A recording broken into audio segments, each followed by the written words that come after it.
Perubahan fisik itu terjadi akibat pertumbuhan sel dan diferensi sel yang secara radikal berbeda melalui pertumbuhan sel pada sel organisme tersebut.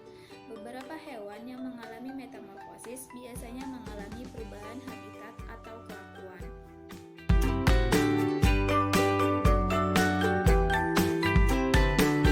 Di dalam metamorfosis tentunya terdapat hormon yang berperan dalam metamorfosis tersebut. Peranan hormon dalam metamorfosis meliputi proses pengelupasan kulit larva dan pembentukan pupa pada serangga, serta pengelupasan kulit nimfa. Pada saat perkembangan metamorfosis sangat dipengaruhi oleh spesifikasi hormon dan membuat perubahan secara morfologi, fisiologi, dan tingkah laku yang berubah. Ada juga antara larva dan dewasa memiliki habitat yang berbeda, serta memiliki habitat yang spesial pada masing-masing. Pada metamorfosis, hewan amfibi dipengaruhi oleh kelenjar tiroid. Metamorfosis pada serangga merupakan salah satu contoh pengontrolan pada proses morfogenesis yang dikendalikan oleh hormon, yaitu hormon otak atau ekdisiotropin, hormon molting atau ekdison, dan hormon juvenil. Yang ketiga, hormon ini saling berinteraksi satu dengan yang lain. Hormon otak disebut juga ekdisiotropin yang disimpan di dalam corpora cardiaceae, sedangkan hormon molting atau ekdison dihasilkan oleh kelenjar protoraks, yaitu suatu segmen pada tubuh serangga yang mempunyai pasangan kaki terdepan dari ketiga pasangan kaki terdepan serangga. Oleh karena itu, maka hormon ini juga dinamakan hormon prothoracic gland atau disingkat menjadi PGH. Hormon juvenil atau yang dihasilkan oleh corpora alata yaitu sepasang kelenjar endokrin yang terletak di dekat otak. Hormon juvenil ini menjadi salah satu kunci hormon yang berperan dalam mengatur aktivitas pertumbuhan serangga. Kemungkinan hormon otak mengandung kolesterol, yaitu suatu senyawa steroid atau juga berupa protein yang merupakan rangkaian senyawa polipeptida. Sedangkan untuk hormon juvenil masih belum jelas benar strukturnya. Hormon yang berpengaruh pada proses metamorfosis adalah hormon tiroksin dan triodotironin. Keduanya dihasilkan oleh kelenjar tiroid. Kelenjar tiroid dikendalikan oleh TSH atau thyroid stimulating hormone yang dihasilkan oleh kelenjar hipofisis. Kelenjar ini didapati bukan hanya pada manusia, melainkan juga pada hewan vertebrata. Pada saat fase larva, aktivitas kelenjar ini meningkat. Akibatnya, terjadi perubahan bentuk baik secara anatomi maupun morfologi pada hewan tersebut.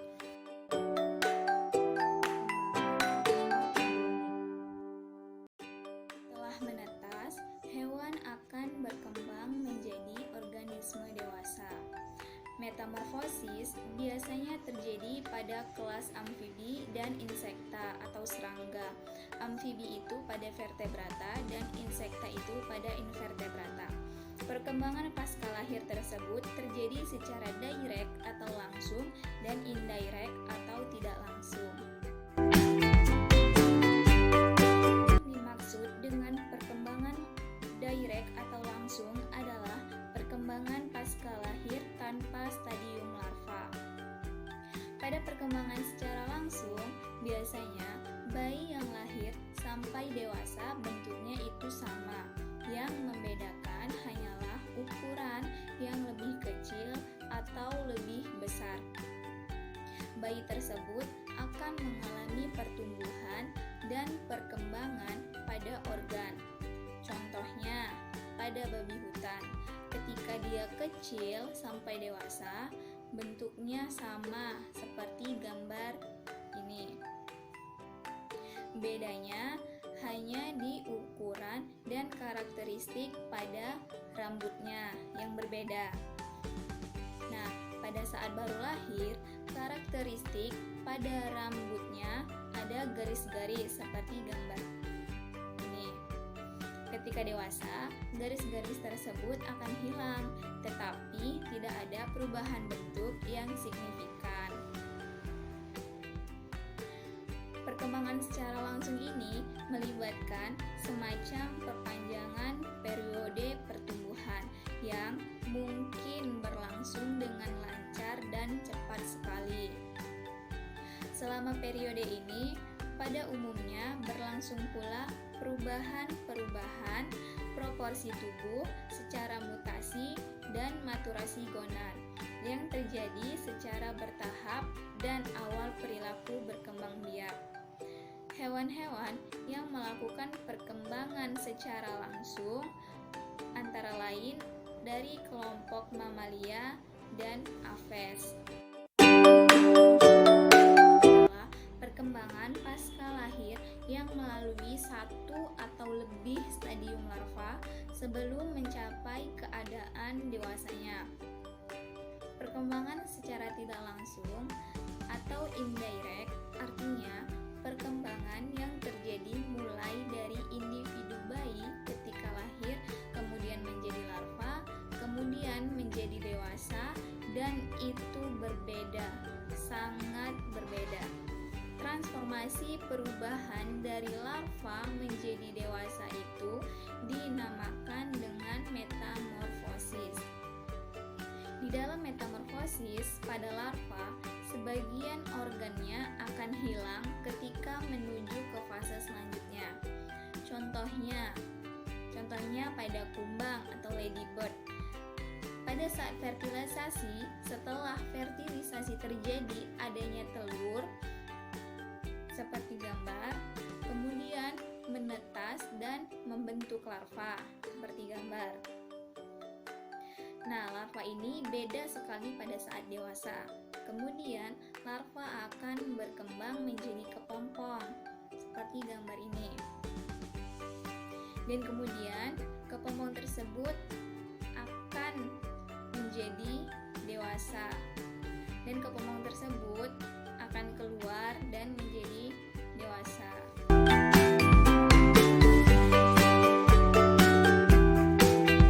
Berdasarkan metamorfosisnya, serangga dibedakan atas dua kelompok, yaitu Holometabola dan Hemimetabola. Umumnya, serangga mengalami metamorfosis sempurna, yaitu siklus dengan beberapa tahap yang berbeda. Yang pertama, metamorfosis holometabola, yaitu tahapan metamorfosis sempurna. Metamorfosis sempurna memiliki bentuk yang berbeda-beda di setiap siklusnya, mulai dari telur, kemudian menjadi larva, kemudian menjadi pupa, dan menjadi imago. Larva adalah hewan muda yang bentuk dan sifatnya berbeda dengan dewasa. Pupa adalah kepompong yang dimana pada saat itu serangga tidak melakukan kegiatan. Pada saat itu pula terjadi penyempurnaan dan pembentukan organ. Imago adalah fase dewasa atau fase perkembangbiakan di dalam pupa. Serangga akan mengeluarkan cairan pencernaan untuk menghancurkan tubuh larva dan hanya menyisakan sebagian sel saja. Sebagian sel itu kemudian akan tumbuh menjadi dewasa dengan menggunakan nutrisi dari hancuran tubuh larva. Dan yang kedua ada metamorfosis hemimetabola, yaitu serangga yang mengalami metamorfosis tidak sempurna. Metamorfosis tidak sempurna memiliki bentuk yang sama atau hampir sama pada setiap siklusnya.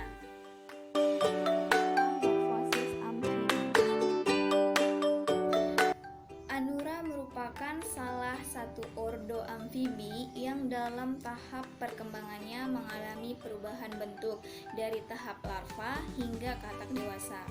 Katak hidup di dua alam, di air dan di daratan. Katak mengalami metamorfosis sempurna. Kenapa? Karena adanya perbedaan yang jelas antara tahap-tahap perkembangannya.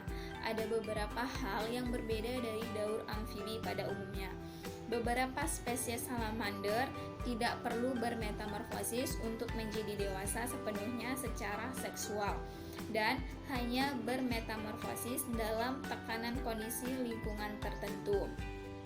Banyak sekali kodok tropis yang meletakkan telurnya di darat, di mana kecebong bermetamorfosis di dalam telur. Ketika mereka menetas, mereka akan menjadi dewasa yang belum benar-benar matang. Kadang-kadang masih memiliki ekor yang dalam beberapa hari kemudian diserap kembali. Salah satu fase dalam tahap metamorfosis katak adalah berudu atau kecebong. Dalam metamorfosis menjadi katak, berudu melewati beberapa tahapan pertumbuhan. Pertama-tama, kupu-kupu betina akan mencari tempat untuk menaruh telurnya. Ketika menemukan daun yang cocok, kupu-kupu betina akan menyimpan telurnya di sebuah daun. Tetapi tidak semua kupu-kupu bertelur di atas daun. Ada sebagian kupu-kupu yang bertelur di bawah daun, di bunga, bahkan di batang daun. Kemudian telur itu akan menetas dan keluarlah ulat. Setelah menetas, ulat tersebut akan memakan dedaunan hingga tubuhnya membesar. Kulit ulat tidak meregang atau tumbuh, jadi kulit lama akan mengelupas beberapa kali saat ulat tumbuh. Fase pengelupasan ini terjadi selama 4 atau 5 kali. Setelah cukup besar, ulat tersebut akan berhenti makan dan berubah menjadi kepompong. Ketika proses pertumbuhan sudah selesai, ulat akan membentuk kepompong atau pupa. Sel-sel yang ada di dalam larva sedang tumbuh dan akan menjadi kaki, sayap, mata, dan bagian lainnya dari kupu-kupu dewasa. Dalam kepompong, ulat perlahan akan berubah menjadi kupu-kupu dewasa setelah kurang lebih 15 hari. Kepompong akan berubah menjadi kupu-kupu ketika baru keluar dari kepompong. Kupu-kupu tidak bisa langsung terbang. Biasanya tunggu hingga 3 atau 4 jam setelah keluar dari kepompong. Itu dikarenakan sayapnya yang basah. Jadi, kupu-kupu ketika keluar dari kepompong, kupu-kupu tidak bisa langsung terbang. Dikarenakan kupu-kupu harus menyesuaikan dirinya dalam kepompong. Jadi setelah keluar dari kepompong, dia menunggu sayapnya hingga kering dan bisa terbang.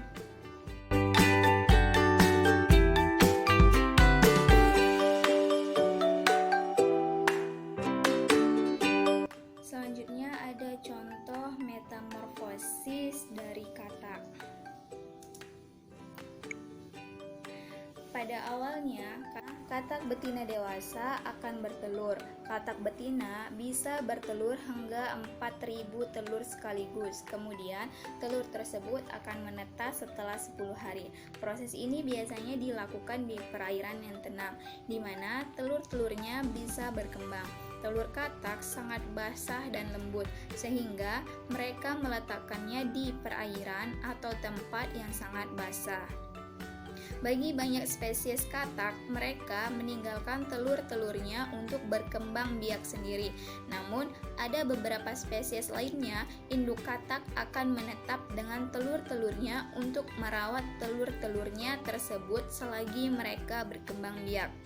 Fase telur berlangsung selama kurang lebih 3 minggu sebelum telur-telurnya sudah terfertilisasi mulai matang dan menetas sehingga keluar seekor berudu atau kecebong. Nah, ini adalah proses di mana telur-telur tersebut sudah terfertilisasi mulai matang dan akan menetas. Setelah menetas, telur katak tersebut akan menetas menjadi berudu. Ketika baru meretas, selama 1 atau 2 minggu pertama, kecebong tidak bergerak dengan banyak. Mereka akan makan sisa dari cangkangnya sendiri untuk memenuhi gizi yang sangat dibutuhkan.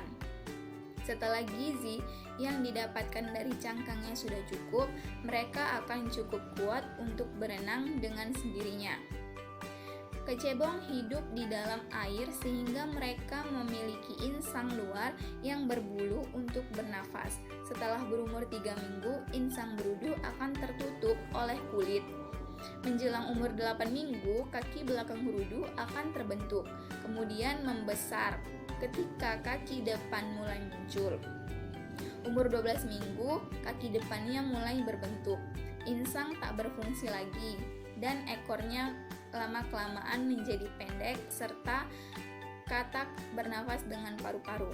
Maka bentuk dari muka akan lebih jelas setelah pertumbuhan anggota badannya sempurna.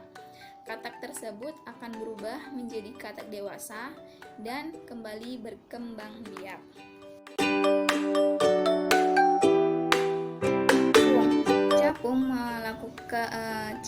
Proses pertumbuhan capung adalah telur, kemudian menjadi larva, kemudian menjadi nimfa dan imago. Telur capung biasanya membutuhkan 2-5 minggu untuk menetas. Nah, setelah menetas, larva capung memiliki warna yang transparan, namun dalam beberapa jam kemudian akan berubah karena pergantian kulit. Saat tumbuh, larva capung menjadi nimfa yang bentuknya seperti capung dewasa. Hanya saja yang membedakan bentuk tubuh yang lebih kecil. Kemudian nimfa akan tumbuh menjadi capung dewasa yang semakin besar. Jadi, metamorfosis pada capung itu tidak sempurna dikarenakan perbedaan antara tahap-tahap perkembangbiakannya itu tidak ada yang berbeda secara signifikan. Maka dari itu, capung masuk ke dalam metamorfosis tidak sempurna. Nah, demikianlah hasil pemaparan materi tentang metamorfosis dari saya. Lebih dan kurangnya saya mohon maaf. Wabillahi taufiq wal hidayah.